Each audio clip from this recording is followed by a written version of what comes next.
Class 11-এর second সেমিস্টারে যে broad কোশ্চেনগুলো তোমাদের তৈরি করতে হবে সেগুলো কিন্তু খুব ভালো করে তোমরা আজকের এই ভিডিওতে দেখো। প্রোজ পোয়েট্রি এবং তোমাদের যে র্যাপিড রিডারের বইটা রয়েছে বা র্যাপিড রিডার যে বইটা রয়েছে সেখান থেকেই সমস্ত ব্রড কোশ্চেন আজকের এই ভিডিওতে শেয়ার করছি।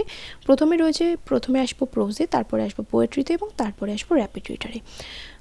প্রোজ থেকে তোমাদের 4টে প্রোজ রয়েছে এবং এই 4টে প্রোজের মধ্যে তোমাদের কিন্তু যে কোনো একটা প্রোজ থেকে 6 মার্কসের কোশ্চেন অ্যান্সার করলেই কিন্তু হবে এবং র্যাপিড রিডার থেকে কিন্তু একটা 5 মার্কসের অ্যান্সার করতে হয় এবং পোয়েম থেকে কিন্তু একটা 6 মার্কসের অ্যান্সার করতে হয়। ক্লিয়ার হলো? তাহলে এখানে কত হলো? 6 আর 6 12, 12 আর 5 17। তাহলে টোটাল কিন্তু 17 নম্বরের ব্রড কোশ্চেন কিন্তু তোমাদের ভালো করে তৈরি করতে হবে, কারণ 17 নম্বরের ব্রড কোশ্চেনের অ্যান্সার কিন্তু তোমাদের করতে হবে। ক্লিয়ার হলো?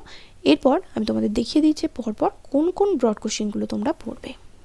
এখানে 4টে প্রোজ রয়েছে, তার মধ্যে যদি তোমার মনে হয় যে কোনো দুটো প্রোজ আমি সিলেক্ট করে নেব, ধরো কারোর মনে হলো দ্য গার্ডেন পার্টি আর অফ স্টাডিজটা সহজ, বা আবার কারোর মনে হলো যে অফ স্টাডিজ আর জিমি ভ্যালেন্টাইনটা সহজ, আবার কারোর মনে হলো যে নোবেল লেকচার আর দ্য গার্ডেন পার্টিটা সহজ, তাহলে যে কোনো দুটো প্রোজ থেকে তোমরা কিন্তু ব্রড কোশ্চেন তৈরি করে রাখো। যেগুলো সাজেশনে দিয়েছি সেগুলো যদি তৈরি করে নাও আর কোনো রকম কোনো চিন্তা থাকবে না। কোশ্চেন যতই ঘুরিয়ে আসুক না কেন বা যেই প্রশ্ন করুক না কেন, সমস্তটা ব্রড কোশ্চেন কিন্তু তোমরা লিখে আসতে পারবে। একটা কথা বলে দিই, স্কুল যেহেতু কোশ্চেন করবে, কোশ্চেন কিন্তু ঘুরিয়ে হবে, তোমাদের কিন্তু এটা বুঝতে হবে যে কি এখানে উত্তরটা চেয়েছে। এবং প্রত্যেকটা কোশ্চেনের কিন্তু যে অল্টারনেটিভগুলো আছে, অল্টারনেটিভ কোশ্চেন কিন্তু আমি তোমাদের দিয়েও দিয়েছি। এবার এই যে 4টে প্রোজের কোশ্চেনগুলো, ব্রড কোশ্চেনগুলো আমি তোমাদের সাথে শেয়ার করব। এই ব্রড কোশ্চেনের অ্যান্সারগুলো যদি তোমরা পিডিএফ আকারে পারচেস করতে চাও, এই ভিডিও ডেসক্রিপশন বক্সে আমার হোয়াটসঅ্যাপ নাম্বার দেওয়া হয়েছে, সেখানে তোমাদের কন্ট্যাক্ট করতে হবে। তাহলে আমি বলে দেবো যে পিডিএফের প্রাইস কত এবং তারপর তোমরা পেমেন্ট করলে পিডিএফগুলো কিন্তু তোমাদের দিয়ে দেওয়া হবে। ক্লিয়ার? তাই না হলে আবার ভিডিও শেষে গিয়ে বলবে যে কিভাবে পিডিএফগুলো পারচেস করব জানতে পারলাম না, কারণ অনেকেই তো ভিডিও দেখো না। তাই প্রথমে কোশ্চেন বলার আগে আমি বলে দিলাম যে উত্তরগুলো তোমরা কোথায় পাবে।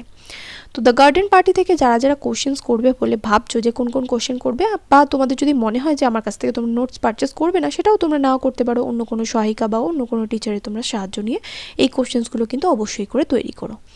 ক্লিয়ার?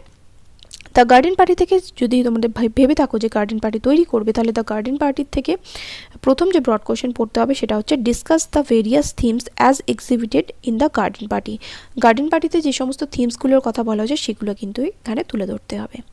এগুলো কিন্তু পুরোটা সবকটা কিন্তু 6 মার্কসের, 5 মার্কসের না কিন্তু। Explore the symbolism in the Sheridans family in the story. Next 2 number, how does Katherine Mansfield use irony in the garden party. আয়রনিকে কীভাবে ব্যবহার করেছেন ক্যাথরিন মেসফিল্ড সেটা কিন্তু এখানে লিখতে হবে, মেসফিল্ড। তারপর what role does Mrs Sheridan play in the garden party. Next, sketch the character of Laura. তারপর how does Laura differ from the rest of the members of the Sheridan family in the garden party. Next, how does Katherine Mansfield depict class distinction in the garden party. এরপর চলে আসো of studies. Of studies থেকে কী করতে হবে? What is the use of studies as propagated by Bacon in his of studies. বা এই প্রশ্নটা এরমভাবে দিতে পারে, how does Bacon explain the chief benefits of studies in his essay of studies. বা এরমভাবেও আসতে পারে, what is an analogy how does Bacon use analogy in his essay of studies. বা এরমও দিতে পারে, comment on the style of the essay of studies. বা এরমও আসতে পারে, how does Bacon categorise people on the basis of their attitude to studies. বা এরম একটা প্রশ্ন দিতেই পারে 5 নম্বরে, they perfect nature and are perfected by experience which refer to by they. How do they perfect nature, what is the role of experience. Of studies থেকে তাহলে broad কোশ্চেনগুলো বুঝতে পারলে। অফ স্টাডিজ আর গার্ডেন পার্টি কিন্তু একটু কঠিন আছে, তাই যারা ভাবছো যে এই দুটো থেকে কোশ্চেন অ্যান্সার করবে, একটুখানি বলবো যে একটু ভেবে চিন্তেই করতে। তার থেকে আমি তোমাদের সহজ অপশান দিয়ে দিতে পারি, সেটা হচ্ছে নোবেল লেকচার আর জিমি ভ্যালেন্টাইন। এই দুটো কিন্তু বেশি সহজ, বিশেষ করে জিমি ভ্যালেন্টাইনটা কিন্তু ভীষণই সহজ। জিমি ভ্যালেন্টাইন থেকে যে কটা কোশ্চেন দিচ্ছে, প্রত্যেকটা কোশ্চেন তোমরা যদি ভালো করে তৈরি করে নাও আর কিন্তু কোনো চিন্তা থাকবে না। In your own words, briefly narrate the conversation between Jimmy and the warden inside the jail. মানে জেলের ভিতরে জিমি আর ওয়ার্ডেনের মধ্যে কী কথোপকথন হয়েছিল সেটা সংক্ষেপে লিখতে হবে। Did Jimmy follow the advice of the warden. Jimmy কি ওয়ার্ডেনের উপদেশটা মেনেছিল? এটা কিন্তু ভীষণ ইম্পর্টেন্ট প্রশ্ন। Who was Ben Price, Ben Price কে ছিল? Why did he ignore to recognise Jimmy at the end of the story, সে কেন গল্পের শেষে জিমিকে চিনতে অস্বীকার করেছিল? এটাও ইম্পর্টেন্ট প্রশ্ন। How does O Henry establish a contrast between Jimmy Valentine and Ralph Dispenser, O Henry কীভাবে র্যালফ ডিসপেন্সার এবং জিমি ভ্যালেন্টাইনের মধ্যে পার্থক্য করে তুলেছেন? বা এরমও আসতে পারে, do you think Valentine has really change, তোমার কি মনে হয় যে ভ্যালেন্টাইন সত্যিই পরিবর্তন হয়ে গিয়েছিল?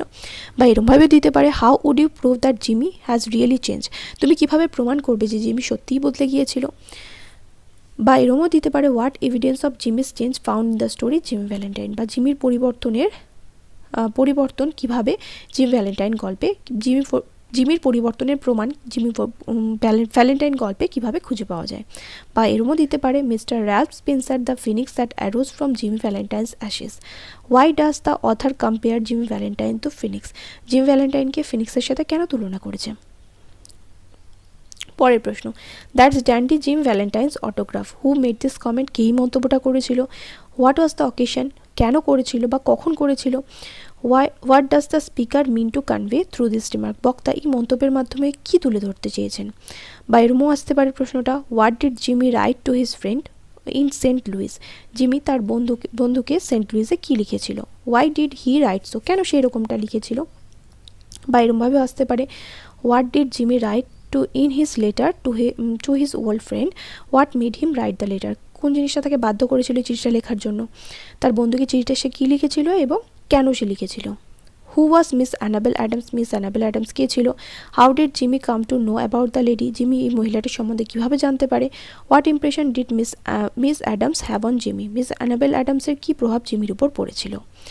এরপর যারা ভাবছো যে নোবেল লেকচার করবে, নোবেল লেকচার থেকে কোন কোন প্রশ্নগুলো করবে দেখো, sum up in a shorts paragraph mother Teresa's experience at the old age home where she found the inmates unhappy despite being well provided for. বা এরমও আসতে পারে, narrate in your own words the experience of Mother Teresa in an old age home. বা এরমও দিতে পারে, what was Mother Teresa's experience of visiting the old age home. এরপর দেখো, narrate the experience and feelings of mother when she visited an old age home. Narrate the experience, 2 নম্বর প্রশ্ন, narrate the experience of Mother Teresa, narrate the experience Mother Teresa had when there was a great difficulty in sugar, মানে চিনি পেতে যখন প্রচণ্ড সমস্যা হচ্ছিল তখন মাদার টেরেসার কী অভিজ্ঞতা হয়েছিল সেটা এখানে লিখতে হবে। বাই অল্টারনেটিভ প্রশ্নটাও রয়েছে। তারপর 3 নম্বর প্রশ্ন হচ্ছে, why does Mother Teresa say that the poor people are the great people, এটার কিন্তু অল্টারনেটিভ 2টো প্রশ্ন রয়েছে, সেটাও দেখে নাও। নেক্সট 4 নম্বর প্রশ্ন রয়েছে, I had the most extraordinary experience with the Hindu family that had 8 children, what experience did mother Teresa have, mother টেরেসার কী অভিজ্ঞতা হয়েছিল? এর সাথেও 2টো অর দিয়ে প্রশ্ন রয়েছে, এগুলোও কিন্তু দিতে পারে, একই অ্যান্সার কিন্তু হবে। এরপরে রয়েছে, what is the difference in need between the poor people of the east and the west. তারপর, and that is what strikes me the most, what strikes the mother most, মাকে কোন জিনিসটা সবচাইতে বেশি আঘাত করে? What remedy does she suggest. তাহলে prose থেকে যে 4টে এই যে বললাম, এই 4টে থেকে যে ব্রড কোশ্চেনগুলো বললাম সেগুলো যদি তৈরি করে নাও তাহলে কিন্তু আর 6 মার্কসের কোশ্চেন নিয়ে বা ব্রড কোশ্চেন নিয়ে কিন্তু কোনো রকম কোনো চিন্তা থাকবে না। তুমি এর মধ্যে যে কোনো 2টো সিলেক্ট করে নাও, তার মধ্যে থেকে যেগুলো ধরো তুমি সিলেক্ট করে জিমি ভ্যালেন্টাইন আর নোবেল লেকচার, তাহলে এর মধ্যে থেকে যে কটা ব্রড কোশ্চেন দিয়েছি সবগুলো কিন্তু তৈরি করে ফেলো। আর অ্যান্সারগুলোর জন্য তোমাকে কিন্তু কী করতে হবে, এই ভিডিও ডেসক্রিপশন বক্সে দেওয়া হোয়াটসঅ্যাপ নাম্বারে কিন্তু কন্ট্যাক্ট করতে হবে। প্রথমে আসে স্টিল আই রাইজের কথায়। স্টিল আই রাইজের যে কটা প্রশ্ন দিয়েছে সব কটা প্রশ্নের অ্যান্সারের পিডিএফ যদি তোমরা নিতে চাও, এই ভিডিও ডিসক্রিপশন বক্সে আমার হোয়াটসঅ্যাপ নাম্বার দিয়েছে, সেখানে কিন্তু কন্ট্যাক্ট করতে হবে। তো প্রথম দেখো এখানে কি বলেছে, স্টিল আই রাইজের how is identity presented in still I rise. Still I rise কবিতায় কীভাবে নিজের আইডেন্টিটি বা পরিচয়টাকে তুলে ধরা হয়েছে। Analyse the various image as found in the still I rise. Still I রাইজে যে ইমেজগুলো বা ইমেজারিগুলো ব্যবহার করা হয়েছে সেগুলো এখানে আলোচনা করতে হবে। Write a note on the use of symbolism in the poem Still I rise. Still I rise কবিতায় যে সিম্বলিজমগুলো ব্যবহার করা হয়েছে সেটা এখানে লিখতে হবে। তারপর, analyze the impact of the historical and cultural context on themes presented in the still I rise. Still I রাইজে যে থিমসগুলো তুলে ধরা হয়েছে তার ঐতিহাসিক এবং সাংস্কৃতিক প্রভাব স্টিল আই রাইজ কবিতায় কী পড়েছে সেটা কিন্তু লিখতে হবে। তারপর, discuss the role of the speaker's voice in the poem Still I Rise. এই যে 5টা কোশ্চেন দিয়েছি স্টিল আই রাইজ থেকে, এগুলো কিন্তু ভীষণ ইম্পর্টেন্ট। যদি তুমি ভাবো যে স্টিল আই রাইজ আমি তৈরি করব, তাহলে স্টিল আই রাইজ থেকে কিন্তু এই প্রশ্নগুলো তৈরি করতেই হবে। তোমার ভালো করেই জানো তোমরা যে পোয়েট্রি থেকে 6 মার্কসের একটা করতে হয়, এবং তোমাদের কিন্তু দুটো পোয়েট্রি বা ভার্স রয়েছে, স্টিল আই রাইজ আর মাই লাস্ট টাচেস। তাই তোমার যদি মনে হয় যে না আমি লাস্ট টাচেসটা করবো না, মাই লাস্ট টাচেস করবো না, স্টিল আই রাইজ করবো, তাহলে স্টিল আই রাইজ থেকে কিন্তু এই 5টা কোশ্চেন বাদ দিলে চলবে না। আর এর থেকে কিন্তু ছোট করে কিন্তু আর ব্রড কোশ্চেন সাজেশন দেওয়া কিন্তু পসিবল নয়। অনেকে কিন্তু তোমাদের 15টা 16টা করে সাজেশন দিয়েছে, সেটা কিন্তু আমি করিনি। এখানে 5টা কোশ্চেন দিয়েছি, 5টা কোশ্চেন কিন্তু তোমাদের ভালো করে তৈরি করতে হবে। যদি এগুলো তৈরি করে না আর কোনো অসুবিধা হবে না। এবার মাই লাস্ট টাচেসের কথা আসি। যারা ভাবছো যে মাই লাস্ট টাচেস করবে, তাহলে মাই লাস্ট টাচেস থেকে কোন কোন প্রশ্নগুলো করবে? Analyze my last touches as a dramatic monologue. How is power syndrome conveyed in the my last touches? Power syndrome কীভাবে তুলে ধরা হয়েছে মাই লাস্ট টাচেসে? Why is Browning's poem called last touches? কেন ব্রাউনিংয়ের কবিতার নামকরণ হয়েছে মাই লাস্ট টাচেস? এরপরে 4 নম্বর প্রশ্ন দেখো, 4টে কিন্তু এখানে প্রশ্ন আছে, বেশি কিন্তু নেই। নোটিস নেপচুন দো টেমিং এ সি হর্স দো thought A reality, which clause of Innsbruck cast in bronze for me? Who is Neptune? Who is clause of Innsbruck? In what situation does the speaker show the statue? What does the present piece of art suggest? এই যে 4টে প্রশ্ন বললাম মাই last touches থেকে, যারা ভাবছো যে মাই last touches তৈরি করবে, এই 4টে কোশ্চেনের অ্যান্সার কিন্তু অবশ্যই তৈরি করে ফেলো। এবং মাই লাস্ট টাচেসে কিন্তু কোশ্চেন অ্যান্সারের পিডিএফ কিন্তু তোমরা আমার চ্যানেলে পেয়ে যাবে। মানে এই ভিডিও ডিসক্রিপশন বক্সে যে হোয়াটসঅ্যাপ নাম্বার দেওয়া রয়েছে, সেখানে তোমাদের কন্ট্যাক্ট করতে হবে, এবং কন্ট্যাক্ট করলে আমি পিডিএফ প্রাইস কত সেটা বলে দেবো, এবং তারপর পেমেন্ট করলে তোমরা তো পিডিএফ সঙ্গে সঙ্গে পেয়েই যাবে। তাহলে কি বললাম? প্রোজ থেকে যেরকম 6 মার্কসের একটা কোশ্চেন করতে হয়, 6 মার্কসের একটা কোশ্চেন করতে হয়, এবং ওখানে থাকে তোমাদের 4টে অপশন, কিন্তু এখানে রয়েছে 2টো, কিন্তু এর মধ্যে তোমাদের 6 মার্কসের কিন্তু একটা কোশ্চেনে অ্যান্সার করতে হবে। তাই যার মনে হচ্ছে যে মাই লাস্ট টাচেস করবে, মাই লাস্ট টাচেস করে ফেলো, আর যার মনে হচ্ছে যে স্টিল আই রাইজটা করবে, তাহলে স্টিল আই রাইজটা কিন্তু তৈরি করে ফেলো। সময় কিন্তু খুব একটা বেশি নেই, এবং দুটোরই কিন্তু নোটস কিন্তু তোমরা আমার চ্যানেলে পেয়ে যাবে। ক্লাস 11-এর সেকেন্ড সেমিস্টারের র্যাপিড রিডার বই থেকে তোমরা যে ব্রড কোশ্চেনগুলো তৈরি করবে, তোমাদের 3টে এখানে ফোকটেল রয়েছে, দ্য ঘোষ Brahman, the man who wish to be perfect, আর রয়েছে হচ্ছে এ ঘোষলি ওয়াইফ। এর থেকে তোমাদের যে ব্রড কোশ্চেনগুলো তৈরি করতে হবে, সেগুলো আমি তোমাদের সাথে আগেই শেয়ার করেছি চ্যাপ্টার ওয়াইজ। তো আজকের এই ভিডিওতে র্যাপিড রিডার থেকে কোন কোন ব্রড কোশ্চেন পড়তে হবে তোমাদের, সেগুলো বলবো। র্যাপিড রিডার থেকে 5 মার্কসের কিন্তু তোমাদের একটা করতে হয়, এখানে কিন্তু 6 মার্কসের নয়, এখানে হচ্ছে 5 মার্কসের। 5 মার্কসের একটা ব্রড কোশ্চেন তোমাদের তৈরি করতে হয়। তো 5 মার্কসের এই ব্রড কোশ্চেনগুলোতে সবচাইতে মজার বিষয় হচ্ছে যে যদি তুমি 3টের মধ্যে যে কোনো একটা থেকে ব্রড কোশ্চেন তৈরি করে নাও, বা 2টো থেকে তৈরি করে নাও, তাহলে কিন্তু আরেকটা না পড়লেও চলে যাবে। কিন্তু টেক্সটটা পড়বে, কিন্তু ব্রড কোশ্চেনের জন্য না তৈরি করলেও চলবে, কারণ যেহেতু এখানে প্রচুর কোশ্চেন তোমাদের পড়তে হচ্ছে প্রোজ এবং পোয়েট্রি সেকশন থেকে, তাই র্যাপিড রিডার অতটা বেশি চাপ নেওয়ার ব্যাপার নয়। 5 মার্কসের একটা কোশ্চেনই অ্যান্সার করতে হয়, কোনো রকম এমসিকিউ এসিকিউ কিছুই নেই। তো চলো, যারা ভাবছো যে দ্য ঘোস্ট ব্রাহ্মণ করবে, আমার চ্যানেলে কিন্তু বেঙ্গলি মিনিংয়ের ভিডিও দেওয়া রয়েছে, সেগুলো কিন্তু দেখে নিও। যাদের মনে হয় যে হ্যাঁ প্রয়োজন আছে, অবশ্যই করে দেখে নিও। দ্য ঘোস্ট ব্রাহ্মণ যারা পড়বে বলে ভাবছো, কোন কোন প্রশ্নগুলো তৈরি করবে দেখো। প্রথম প্রশ্ন, what problem did the poor Brahman consider to be the hardest thing in the world? গরিব ব্রাহ্মণের এই পৃথিবীর সবচাইতে কঠিন সমস্যা বলে কি মনে হয়েছিল? Why did he think so? কেন তার এরকমটা মনে হয়েছিল? How did he overcome the problem? কীভাবে সে সমস্যার সমাধান করেছিল? পরের প্রশ্ন, what problem did the poor Brahman face immediately after his marriage? গরিব ব্রাহ্মণ বিয়ের পর কী সমস্যার সম্মুখীন হয়েছিল? How did he want to solve the problem? কীভাবে সে সমস্যাটা সমাধান করতে চেয়েছিল? তারপরটা দেখো, what problem did the Brahman face on returning from his travels? ব্রাহ্মণ তার যাত্রা থেকে ফিরে, মানে যেখানে গিয়েছিল সেখান থেকে ফিরে কী সমস্যার সম্মুখীন হয়েছিল? What was his initial reaction? তার প্রাথমিক প্রতিক্রিয়া কী হয়েছিল? What did he decide to do for justice? এবং সে কি করার সিদ্ধান্ত নিয়েছিল বিচার পাওয়ার আশায়? পরের প্রশ্ন, এই প্রশ্নটা কিন্তু ভীষণ ইম্পর্টেন্ট, এবং এটা কিন্তু 4টে, দেখো 3টে অর দিয়ে কিন্তু দিয়েছি। প্রশ্নটা ভীষণ ইম্পর্টেন্ট, এই প্রশ্নটা ধরে নাও যে পরীক্ষায় আসছে। How did the neat heart king solve the case of Brahmin? ওই যে রাখাল রাজা কীভাবে ব্রাহ্মণের সমস্যাটার সমাধান করেছিল? এই যে 4টে অল্টারনেটিভ প্রশ্ন রয়েছে, সেটাও কিন্তু ভালো করে লক্ষ্য করে নাও। পরের প্রশ্ন, হোয়াট ইজ আয়রনি? আয়রনি কি? What role does it play in the development of the story ঘোষ ব্রাহ্মণ? ঘোষ ব্রাহ্মণ এই যে গল্পটা, সেটাতে বা এই গল্পটাতে বা এই শর্ট স্টোরিতে বা ফোকটেলে বলতে পারো, আয়রনি কীরকম ভূমিকা পালন করেছে? তাহলে এই হয়ে গেল খোঁজ ব্রাহ্মণের কোশ্চেন। এরপর চলে আসো the man who wish to be perfect. এরপর এর প্রশ্নগুলো কী কী? প্রথম প্রশ্ন রয়েছে why according to the mendicant was the king anxious.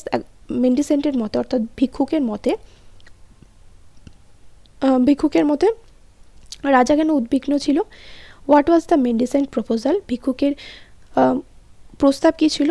What was the king's reaction to the proposal. রাজার প্রতিক্রিয়া কী হয়েছিল প্রস্তাবটা শুনে। 2 নম্বর প্রশ্ন describe the elder prince experience on his journey to the mendicant's হাট। মেন্ডিসেন্ট অর্থাৎ ভিক্ষুকের কুঁড়ে ঘরে যাওয়ার সময় বড় রাজকুমারের কী কী অভিজ্ঞতা হয়েছিল। What was the mendicant's advice for the elder prince. বড় রাজকুমারের জন্য বা বড় রাজকুমারকে ভিক্ষুক কী উপদেশ দিয়েছিল। তারপরটা how was the daily life of the prince in the forest. রাজকুমারের জীবনযাপন বা দৈনন্দিন জীবনযাপন জঙ্গলে কীরকম ছিল। What did the mendicant do after getting flowers. ফুল পাওয়ার পর ভিক্ষুক কী করতো।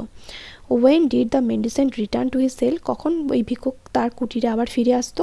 পরের প্রশ্ন why was there a great weeping in the royal family. রাজ পরিবারে কেন প্রচণ্ড কান্নার রেশ পড়ে যায়। How did the younger prince reach the mendicant's hut. কীভাবে ছোট রাজকুমার মেন্ডিসেন্ট অর্থাৎ ভিক্ষুকের কুঁড়ে ঘরে পৌঁছায়। হোয়াট ডিড দ্য মেন্ডিসেন্ট টেল হিম। ওই মেন্ডিসেন্ট অর্থাৎ ভিক্ষুক তাকে কি বলে। পরের প্রশ্ন হচ্ছে how did the younger Prince rescue the elder Prince and his companions from the রাক্ষসী। ওই রাক্ষসীর কাছ থেকে বা রাক্ষসীর হাত থেকে বড় রাজকুমার এবং ছোট রাজকুমার কিভাবে রক্ষা পায়। তারপর হোয়াট সিক্রেট ডিড দ্য রাক্ষসী ডিসক্লোজ টু দ্য প্রিন্স। রাক্ষসী কি রাজকুমারদের কাছে কি গোপন রহস্য ফাঁস করে বা কি গোপন কথা বলে দেয়। What did the spokesman of the skulls say to the elder prince. ওই যে মুন্ডুগুলোদের যে নেতৃত্ব দান করছিল বা প্রধান, সে বড় রাজকুমারকে কী বলেছিল। What did the elder prince do in the temple later. বড় রাজকুমার মন্দিরে তারপরে কি করে। What trials did the elder prince undergo in the forest. বড় রাজকুমারকে জঙ্গলে কোন কোন সমস্যার সম্মুখীন হতে হয়। How did he obtain the virtue of perfection. সে কীভাবে পারফেকশন অর্থাৎ নিখুঁত হওয়ার বা বলতে পারো যে সব খুঁত মানে একেবারে কোনো রকম খুঁত ছাড়া হওয়ার বা একে নিখুঁত হওয়ারই বলা চলে সব বা সর্বগুণ সম্পন্ন হওয়ার গুণটা লাভ করে সে কীভাবে অর্জন করে। এরপর চলে আসো এই গোসলি ওয়াইফে। গোসলি ওয়াইফ থেকে কিন্তু বেশি কোশ্চেন নেই, এখানে মাত্র 4টে প্রশ্ন রয়েছে এবং কোশ্চেন্সগুলোও কিন্তু ভীষণই সহজ এবং অ্যান্সারগুলোও তো আরোই তো সহজ। What is a Shakchinni. শাকচিন্নি কি। Where did she live. সে কোথায় বাস করতো। Narrate the events leading to the entry of Shakchunni in the house of the Brahman. ব্রাহ্মণের পরিবারে প্রবেশ করার পর শাকচুন্নি কী কী কাণ্ড কারখানা ঘটিয়েছিল সেটা লিখতে হবে। হাউ ডিড দ্য ব্রাহ্মণ and his family get release from the শাকচুন্নি। ব্রাহ্মণ এবং তার পরিবার শাকচুন্নির হাত থেকে কীভাবে রক্ষা পায় কোন গল্পে। ইন এ ঘোস্টলি ওয়াইফ গল্পে। পরপর তারপর এটা দেখো what activities did the she ghost do in the house of the Brahman. ব্রাহ্মণের বাড়িতে শি ঘোস্ট অর্থাৎ ওই শাকচিন্নিটা কী কাণ্ড কারখানা ঘটিয়েছিল। Who is called an ojha. ওঝা কাকে বলা হয়। What role does he play in the story a ghostly wife. A ghostly wife গল্পে ওঝাটা কী ভূমিকা পালন করেছে। তাহলে এখানে বোঝাতে পারলাম যে র্যাপিড রিডার থেকে কোন কোনগুলো পড়তে হবে। এই র্যাপিড রিডারের সবকটা কোশ্চেন অ্যান্সারের যদি তোমরা পিডিএফ পারচেস করতে চাও, এই ভিডিও ডিসক্রিপশন বক্সে আমার হোয়াটসঅ্যাপ নাম্বার দেওয়া আছে, সেখানে কিন্তু তোমাদের কন্ট্যাক্ট করতে হবে। কন্ট্যাক্ট করলে আমি বলে দেবো যে পিডিএফের প্রাইস কত এবং কীভাবে তোমরা পিডিএফগুলো পারচেস করবে, এবং তারপরে পেমেন্ট করলে আমি কিন্তু তোমাদের পিডিএফগুলো দিয়ে দেবো। তো চলো দেখা হবে নেক্সট ভিডিওতে। Till then by.